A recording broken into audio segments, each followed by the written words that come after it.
ਸੋ plus 2 class male reproductive system ਤੇ female reproduction ਦੀ explanation ਤੋਂ ਬਾਅਦ ਜੋ next the most important topic that is gametogenesis. ਠੀਕ, ਤਾਂ ਜਿੱਦਾਂ ਤੁਹਾਨੂੰ ਪਹਿਲਾਂ ਵੀ ਦੱਸਿਆ ਹੋਇਆ, ਕਈ ਵਾਰੀ ਇਹਦੀ ਡੈਫੀਨੇਸ਼ਨ ਦੱਸੀ ਹੋਈ ਹੈ ਕਿ ਗਮੀਟਸ ਦੀ ਫੋਰਮੇਸ਼ਨ ਨੂੰ ਅਸੀਂ ਕੀ ਕਹਿ ਦਿੰਦੇ ਹਾਂ, ਗਮੀਟੋਜੈਨਸਿਸ। Now there are two types of the gametes in the human beings, sperm and ovum. Okay, so sperm the formation ਨੂੰ ਅਸੀਂ ਕੀ ਕਹਾਂਗੇ ਫਿਰ, ਸਪਰਮੈਟੋਜੈਨਸਿਸ। ਐਂਡ ਫੀਮੇਲ ਦੇ ਵਿੱਚ ਓਵਮ ਦੀ ਜਾਂ ਐਗ ਦੀ ਜਿਹੜੀ ਫੋਰਮੇਸ਼ਨ ਹੁੰਦੀ ਹੈ ਉਹਨੂੰ ਅਸੀਂ ਕੀ ਕਹਿ ਦਿੰਦੇ ਹਾਂ, ਓਜੈਨਸਿਸ ਕਹਿ ਦਿੰਦੇ ਹਾਂ। ਓਕੇ, ਫਿਰ ਜੇਕਰ ਅਸੀਂ ਟਾਈਪਸ ਐਂਡ ਫੇਜ਼ਿਸ ਦੇਖੀਏ ਗੈਮੀਟੋਜੈਨਸਿਸ ਦੇ ਟਾਈਪਸ, ਮੈਂ ਤੁਹਾਨੂੰ ਪਹਿਲੇ ਦੱਸ ਦਿੱਤਾ, ਸਪਰਮੈਟੋਜੈਨਸਿਸ ਐਂਡ ਓਜੈਨਸਿਸ ਦੋ ਤਰ੍ਹਾਂ ਦੇ ਗੈਮੀਟਸ ਬਣਦੇ ਆ, ਸਪਰਮ ਅਤੇ ਓਵਮ ਜਾਂ ਫਿਰ ਐਗ। ਠੀਕ ਹੈ, ਜੇਕਰ ਮੈਂ ਫੇਜ਼ਿਸ ਦੀ ਗੱਲ ਕਰਾਂ, ਠੀਕ ਹੈ, ਕਿਉਂਕਿ ਤੁਹਾਨੂੰ ਇਹ ਪੰਜਾਬ ਬੋਰਡ ਦਾ ਇੰਪੋਰਟੈਂਟ ਕੁਐਸਚਨ ਬਣ ਜਾਂਦਾ ਹੈ। डिफरेंसिस तो है ही है, बहुत इंपॉर्टेंट क्वेश्चन है कि give differences between the spermatogenesis and oogenesis, इन्होंने दोनों प्रोसैसिस बट सिमिलैरिटीज़ भी है। ठीक है, सो कंपैरिजन जो शब्द आ जाता कि क्वेश्चन आ जाता कि कंपेयर करो, तो कंपैरिजन दे which you have to write differences as well as similarities. तो सब तो पहली एक सिमिलैरिटी जी मैं तुहानूं दसना चाहनी हाँ, मेन बेसिक सिमिलैरिटी जो है दोनों प्रोसैसिस देखो मैं तुहाडे लई ड्रा कीतियां होईयां तां जो तुसीं बिल्कुल कंपेयर कर सको।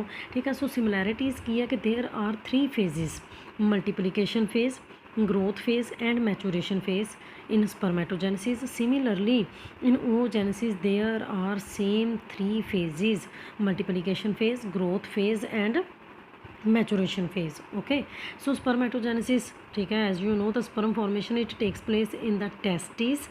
Testes is the male sex organ ना, so testes ਦੇ ਵਿੱਚ ਵੀ ਕਿੱਥੇ, in the seminiferous tubules ਸਮਝਾਇਆ ਹੋਇਆ ਸਾਰਾ। ਹੁਣ ਮੈਨੂੰ ਨਹੀਂ ਪਤਾ ਕਿੰਨਾਂ ਨੂੰ ਪਤਾ ਕਿ ਸੈਮਨੀਫੇਰਸ ਟਿਊਬਿਊਲ ਕੀ ਹੁੰਦੇ ਆ, ਕਿੱਦਾਂ ਦੇ ਸਟਰਕਚਰ ਹੁੰਦੇ ਆ। ਠੀਕ ਹੈ ਜੀ, ਸੋ ਡਾਇਗਰਾਮ ਜਿਹੜੀ ਹੈ ਬਹੁਤ ਜ਼ਿਆਦਾ ਇੰਪੋਰਟੈਂਟ ਹੈ। ਬਾਇਓ ਦੇ ਵਿੱਚ ਡਾਇਗਰਾਮਸ ਤੋਂ ਬੱਚੇ ਬਹੁਤ ਭੱਜਦੇ ਆ, ਪਰ ਉਹਨਾਂ ਦੀ ਹੀ ਬਹੁਤ ਜ਼ਿਆਦਾ ਇੰਪੋਰਟੈਂਸ ਹੈ, ਉਹਦੇ ਤੋਂ ਬਿਨਾਂ ਕੋਈ ਵੈਲਿਊ ਨਹੀਂ ਹੈ। ਓਕੇ, ਸਭ ਤੋਂ ਪਹਿਲਾਂ ਡਾਇਗਰਾਮਸ ਹੀ ਦੇਖੀਆਂ ਜਾਂਦੀਆਂ ਨੇ।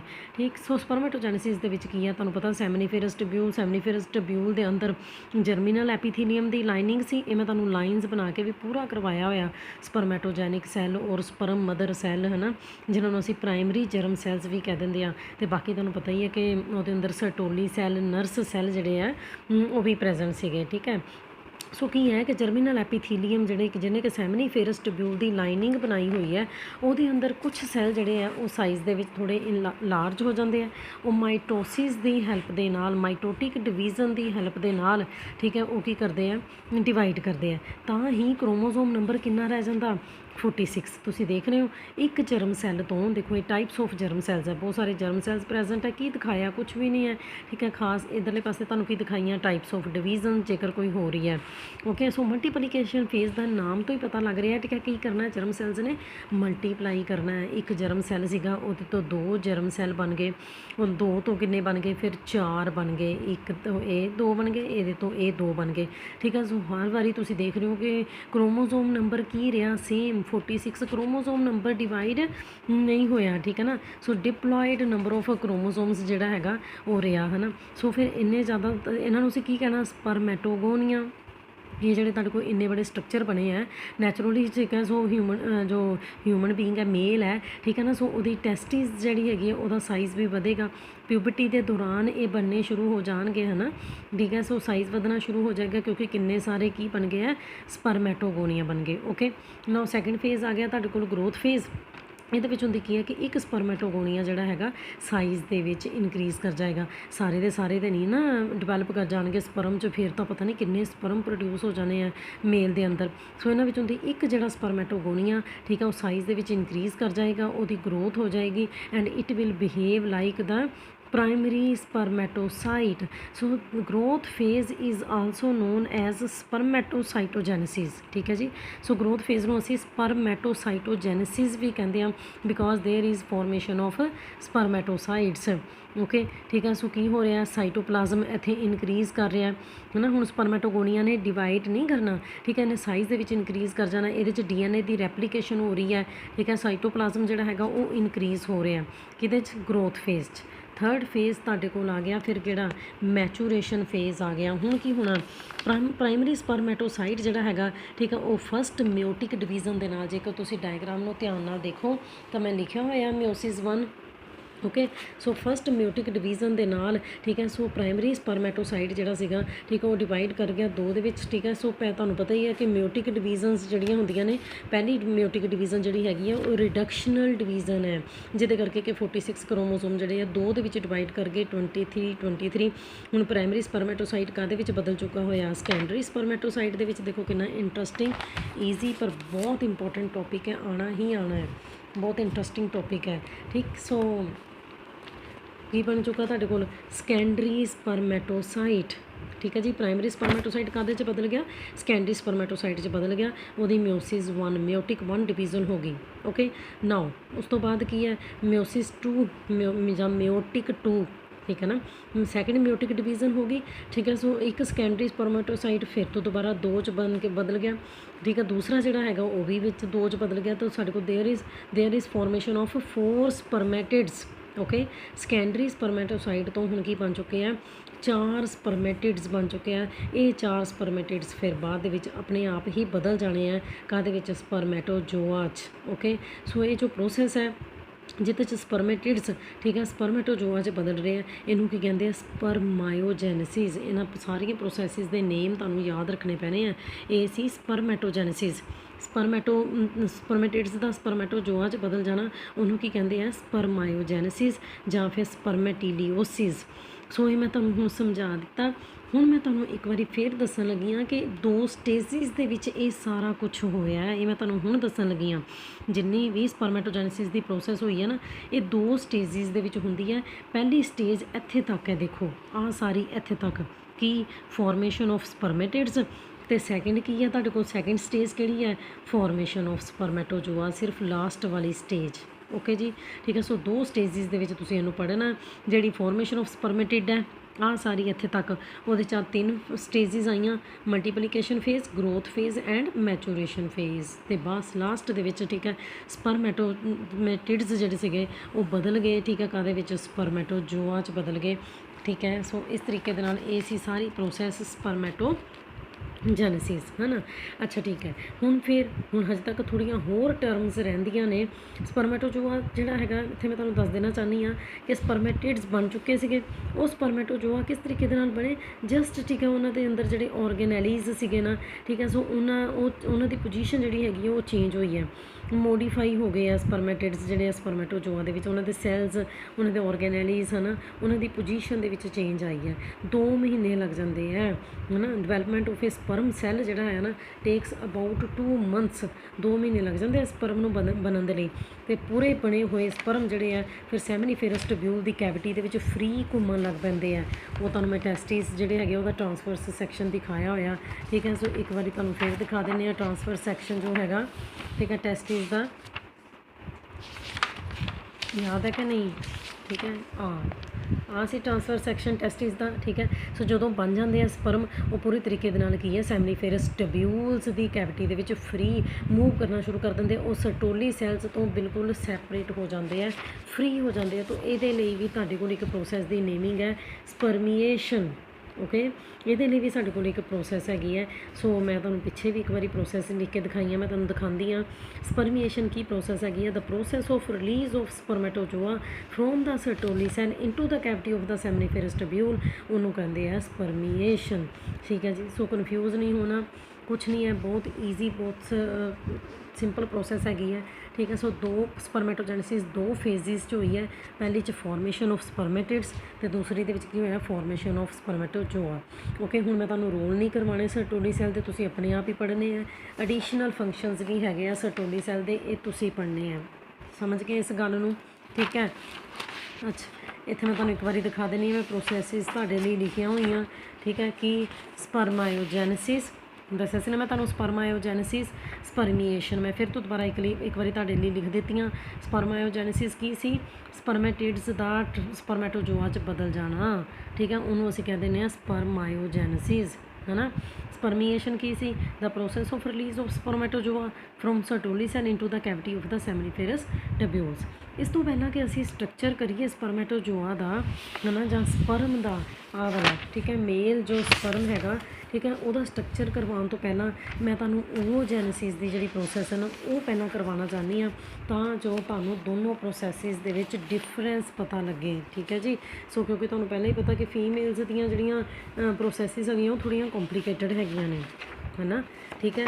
ਸੋ ਓਵੋਜੈਨੇਸਿਸ, ਠੀਕ, ਬਹੁਤ ਜ਼ਿਆਦਾ ਡਿਫਰੈਂਸ ਹੈਗਾ ਸਪਰਮੈਟੋਜੈਨੇਸਿਸ ਦੇ ਨਾਲੋਂ। ਫੇਜ਼ਿਸ ਸੇਮ ਹੈ, ਫੇਜ਼ਿਸ ਸੇਮ ਹੈ, ਓਕੇ, ਠੀਕ ਹੈ। ਸੋ ਓਵੋਜੈਨੇਸਿਸ, ਹੁਣ ਤੁਹਾਨੂੰ ਪੋਜੀਸ਼ਨ ਪਤਾ ਹੀ ਹੋਣੀ ਹੈ ਕਿ ਓਵਮ ਫਾਰਮੇਸ਼ਨ ਕਿੱਥੇ ਹੁੰਦੀ ਹੈ, ਓਵਰੀ ਦੇ ਵਿੱਚ, ਓਵਰੀ 'ਚ ਵੀ ਕਿੱਥੇ, ਗ੍ਰਾਫੀਅਨ ਫੋਲੀਕਲ 'ਚ। ਪਰ ਇੱਥੇ ਕੀ ਐਕਚੁਅਲੀ, ਠੀਕ ਹੈ, ਕੀ ਹੈ ਕਿ ਜਿੱਦਾਂ ਮੇਲ ਜਿਹੜੇ ਸੀਗੇ, ਹੈ ਨਾ, ਲੜਕੇ ਜਿਹੜੇ ਹੁੰਦੇ ਉਹਨਾਂ 'ਚ ਪਿਊਬਰਟੀ ਦੇ ਦੌਰਾਨ ਸਪਰਮ ਫਾਰਮੇਸ਼ਨ ਸ਼ੁਰੂ ਹੁੰਦੀ ਹੈ। ਪਰ ਜਿਹੜੀਆਂ ਲੜਕੀਆਂ ਹੈ ਨਾ ਉਹਨਾਂ 'ਚ ਕੀ ਹੈ, ਕਹਿੰਦੇ ਜਨਮ ਦੇ ਦੌਰਾਨ ਹੀ ਲੜਕੀ ਦੇ ਅੰਦਰ ਮਿਲੀਅਨਸ ਦੇ ਵਿੱਚ ਐਗ ਪ੍ਰੈਜ਼ੈਂਟ ਹੁੰਦੇ ਆ, ਦੇਖੋ।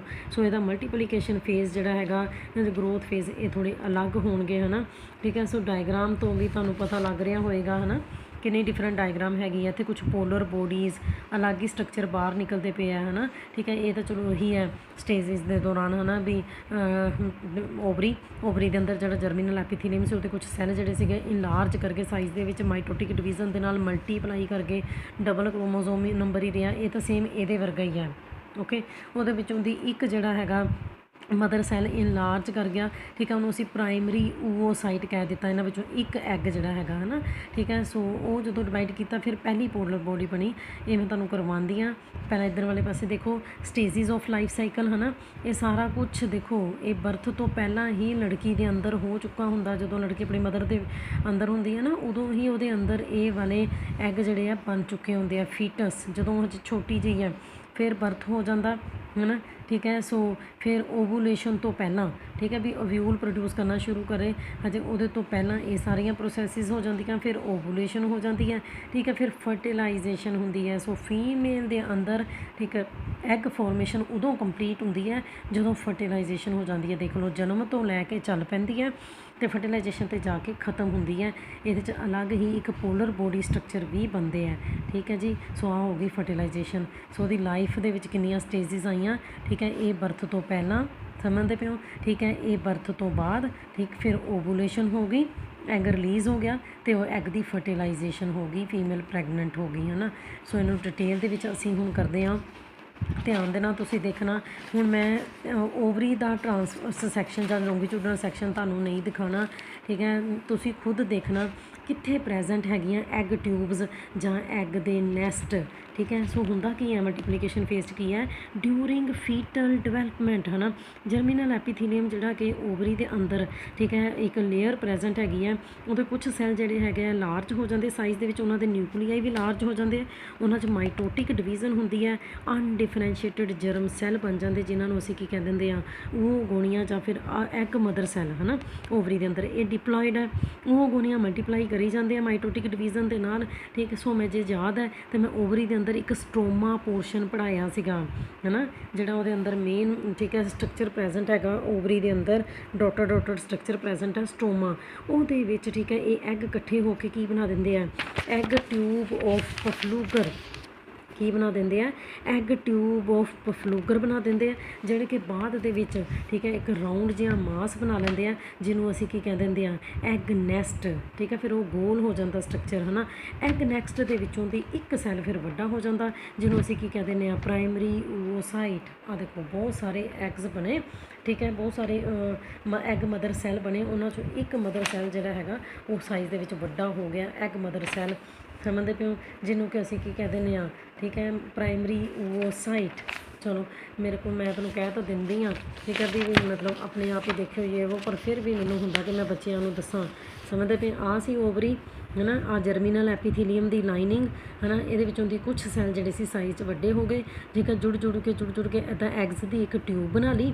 ਬਾਅਦ ਵਿੱਚ ਉਹ ਹੋਰ ਜੁੜ ਗਏ ਤਾਂ ਕੀ ਗੋਲ ਜਿਹਾ ਇੱਕ ਐਗ ਨੈਸਟ ਬਣਾ ਲਿਆ। ਇਹਦੇ ਵਿੱਚੋਂ ਦੀ, ਠੀਕ ਹੈ ਜੀ, ਇੱਕ ਸੈੱਲ ਜਿਹੜਾ ਹੈਗਾ, ਇੱਕ ਐਗ ਮਦਰ ਸੈੱਲ ਸਾਈਜ਼ ਦੇ ਵਿੱਚ ਵੱਡਾ ਹੋ ਜਾਂਦਾ, ਓਕੇ। ਸੋ ਉਹੀ ਐਗ ਮਦਰ ਸੈੱਲ ਜਿਹੜਾ ਹੁਣ ਫਿਰ ਇਹ ਇੱਥੇ ਆ ਗਿਆ ਨਾ। ਬਾਕੀ ਸਾਰੇ ਜਿੰਨੇ ਵੀ ਐਗ ਸੀ ਨਾ, ਇਹ ਪ੍ਰਾਇਮਰੀ ਓਵੋਸਾਈਟ ਹੈ, ਇੱਕ ਐਗ ਜਿਹੜਾ ਕਿ ਵੱਡਾ ਹੋਇਆ ਪ੍ਰਾਇਮਰੀ ਓਸਾਈਟ ਆ, ਬਾਕੀ ਸਾਰੇ ਜਿਹੜੇ ਹੈਗੇ ਆ ਉਹ ਫੋਲੀਕਲ ਸੈਲਸ ਬਣਾ ਲੈਂਦੇ ਆ। ਸਮਝਦੇ ਪਏ ਹੋ? ਤੇ ਆਹ ਹੈ ਪ੍ਰਾਇਮਰੀ ਓਸਾਈਟ, ਉਹਦੇ ਆਲੇ ਦੁਆਲੇ ਬਾਕੀ ਸਾਰੇ ਐਗ ਜਿਹੜੇ ਇਹਦੇ ਆਲੇ ਦੁਆਲੇ ਆ ਗਏ, ਸੈਂਟਰ ਦੇ ਵਿੱਚ ਖਾਲੀ ਜਗ੍ਹਾ ਆ ਗਈ ਜਿਹੜੀ ਕਿ ਫਲੂਇਡ ਦੇ ਨਾਲ ਭਰ ਗਈ। ਇਸ ਕਰਕੇ ਫਿਰ ਇਹ ਸਟਰਕਚਰ ਕੀ ਬਣ ਗਿਆ ਹੁਣ, ਗ੍ਰਾਫੀਅਨ ਫੋਲੀਕਲਸ। ਠੀਕ ਹੈ ਜੀ, ਮੈਚੋਰ ਫੋਲੀਕਲਸ ਬਣ ਗਿਆ, ਜਿਹਦੇ ਵਿੱਚੋਂ ਕਿ 14ਵੇਂ ਦਿਨ ਓਵਮ ਰਿਲੀਜ਼ ਹੋ ਜਾਣਾ। ਫਿਰ ਤੁਹਾਨੂੰ ਸਾਰਾ ਪਤਾ, ਇਹਨੇ ਹੀ ਕਾਰਪਸ ਲਿਊਟੀਅਨ ਬਣ ਜਾਣਾ, ਇਹਨੇ ਹੀ ਐਲਬੀਕੌਨ ਬਣ ਜਾਣਾ। ਓਕੇ, ਸੋ ਠੀਕ ਹੈ ਜੀ, ਇਸ ਤਰੀਕੇ ਦੇ ਨਾਲ ਬਣ ਗਿਆ। ਠੀਕ, ਸੋ ਫਿਊਚਰ ਦੇ ਵਿੱਚ ਠੀਕ ਹੈ ਪ੍ਰਾਇਮਰੀ ਓਸਾਈਟ ਜਿਹੜਾ ਹੈਗਾ, ਠੀਕ ਹੈ, ਸੋ ਉਹਨੇ ਓਵਮ ਬਣਨਾ ਹੈ। ਠੀਕ ਹੈ, ਬਾਕੀ ਸਾਰੇ ਜਿਹੜੇ ਸੈੱਲ ਹੈਗੇ ਆ ਪ੍ਰਾਇਮਰੀ ਓਸਾਈਟ ਦੇ ਆਲੇ ਦੁਆਲੇ ਇੱਕ ਲੇਅਰ ਬਣਾ ਲੈਂਦੇ ਆ, ਜਿਹਨੂੰ ਅਸੀਂ ਕੀ ਕਹਿ ਦਿੰਦੇ ਆ, ਫੋਲੀਕੂਲਰ ਐਪੀਥੀਲੀਅਮ, ਹੈ ਨਾ, ਪ੍ਰਾਇਮਰੀ ਓਸਾਈਟ ਦੇ ਆਲੇ ਦੁਆਲੇ। ਓਕੇ, ਸੋ ਤੇ ਇਸ ਤਰੀਕੇ ਦੇ ਨਾਲ ਕਿਹੜਾ ਸਟਰਕਚਰ ਬਣ ਗਿਆ, ਗ੍ਰਾਫੀਅਨ ਫੋਲੀਕਲਸ। ਗ੍ਰਾਫੀਅਨ ਫੋਲੀਕਲਸ ਫਿਰ ਸਟੋਮਾ ਦੇ ਵਿੱਚ ਥੋੜ੍ਹੀਆਂ ਡੀਪ ਚਲੀਆਂ ਜਾਂਦੀਆਂ ਨੇ। ਗ੍ਰਾਫੀਅਨ ਫੋਲੀਕਲ ਬਣਨ ਦੇ ਕਰਕੇ ਨੈਚੁਰਲੀ ਓਵਰੀ ਦੇ ਅੰਦਰ ਓਵਰੀ ਦੀ ਕੀ ਹੋ ਜਾਂਦੀ, ਬਹੁਤ ਜ਼ਿਆਦਾ ਗਰੋਥ ਹੋ ਜਾਂਦੀ ਹੈ।